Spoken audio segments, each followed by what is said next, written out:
বড় পীর আব্দুল কাদের জিলানীকে আল্লাহ পাক বললেন, হে আব্দুল কাদের, ইলহাম হলো, ইলহাম বলে দাও আমার বান্দাদের করে, আমি নেককারের থেকে গুনাহগারকে বেশি ভালোবাসি। হুজুর বললেন, আল্লাহ আপনি তো নেককারকে ভালোবাসবেন, গুনাহগার কেন? আল্লাহ বলে, হ্যাঁ আমি নেককারকে ভালোবাসি, কিন্তু একদিক থেকে আমি গুনাহগারকে বেশি ভালোবাসি। কোন দিক থেকে? আল্লাহ বললেন, নেককারদের খায়াল জান্নাত থাকে আর গুনাহগারদের খায়াল আল্লাহ থাকে। গুনাহগারদের খেয়াল কি থাকে? নেককার যারা নামাজি পড়ে, বাপেরা বসে আছেন, নামাজ পড়তে পড়তে, রোজা রাখতে রাখতে, হজ জাকাত করতে করতে একটা আমলের উপরে ভরসা পয়দা হয়ে যায়, একদম ডাইরেক্ট জান্নাতের দিকে খেয়াল করে। সত্য না মিথ্যে বলেন? জান্নাতের দিকে খেয়াল করে। আর আমরা গুনাহগার, ফাসেক, ফাজের, আমাদের জান্নাতের অত সাহসী হয় না। আমরা বলি, আল্লাহ আপনি যদি দেন হবে, আপনি যদি, আমাদের খেয়াল, আমাদের ধ্যান আল্লাহর দিকেই পুরা থাকে। জোরে বলেন সুবহান। মুসলমান আল্লাহর কাছে ফিরে আসেন, তওবা করেন, মাফ চান, বলেন ইনশাআল্লাহ।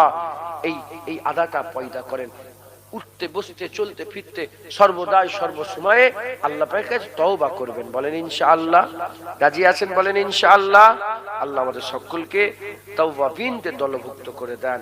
তো একটা আপনারা প্রতিদিন একটা, যেমন আপনি কি করেন? সান্তারাস, আমি জীবনে শুনিনি, এই প্রথম শুনি।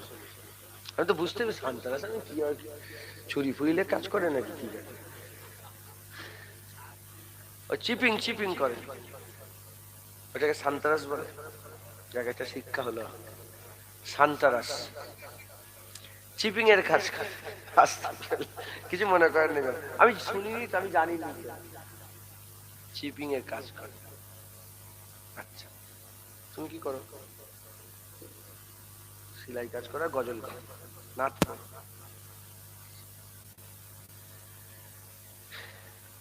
যেমন কাজ কাম করি না আমরা, এরকম আপনার একটা তো শিডিউল আছে, যে ঘুম থেকে উঠবো, খাওয়া দাওয়া করবো, বেরিয়ে যাবো, শিপিং এর কাজ করবো, ঘরে চলে যাবো, এরকম একটা শিডিউল। এরকম প্রতিদিনের মতো নিত্য প্রয়োজন, যেমন খাওয়া দাওয়া, নিত্য প্রয়োজনের মতন তওবাটাকেও একটা সেটিং করেন। যে আমি ঘুম থেকে, আপনি কি করেন? ঘুম থেকে উঠে কি করেন বলেন?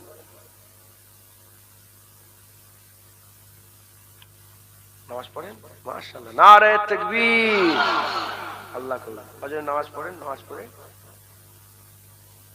খাওয়া দাওয়া করলেন, নাস্তা পানি করে বেরিয়ে পড়েন, তাই তো?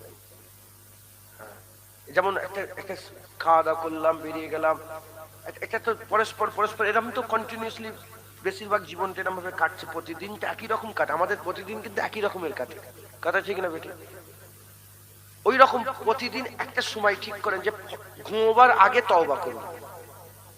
আমি ইনাকে তো উদাহরণ দিলাম, আপনারা সবাই শুনতে পাচ্ছেন? আপনারা সবাই বুঝতে পারছেন? আপনারা একটা টাইম সেট করেন, বাচ্চারাও একটা টাইম সেট করেন। ঘুম থেকে উঠার পরে যে কোনো একটা টাইম সেট করে সকালবেলা ঘুম থেকে উঠেই তওবা করবো, আল্লাহকে মাপ চাই। কিংবা ঘুমোবার যাওয়ার আগে সকাল সন্ধ্যে তওবা করেন। আমি বলবো সকাল সন্ধ্যে তওবা করেন, কেন হুজুর পাক সাল্লাল্লাহু আলাইহি ওয়াসাল্লাম বলেছেন, যখন বান্দারা সকালবেলায় দোয়া চায়, সারা রাতে আল্লাহ পাক কুদরতি দুটো হাত বের করে দেন। আসমানি দুনিয়াতে কুদরতি, হুজুর পাক সাল্লাল্লাহু আলাইহি ওয়াসাল্লাম বলছেন, কুদরতি দুটো হাত বের করে দেন। হাত বের করে দিয়ে আমার আল্লাহ পাক বলেন, কে আছে আমার কাছে তওবা করো। সকালবেলায় আল্লাহ বলেন, ফজরের সময়, মানে দিনের শুরুতে আল্লাহ বলেন, আমার কাছে তওবা করো, তোমাদের সারা রাতের গুনাহ আমি আল্লাহ মাফ করে দেব।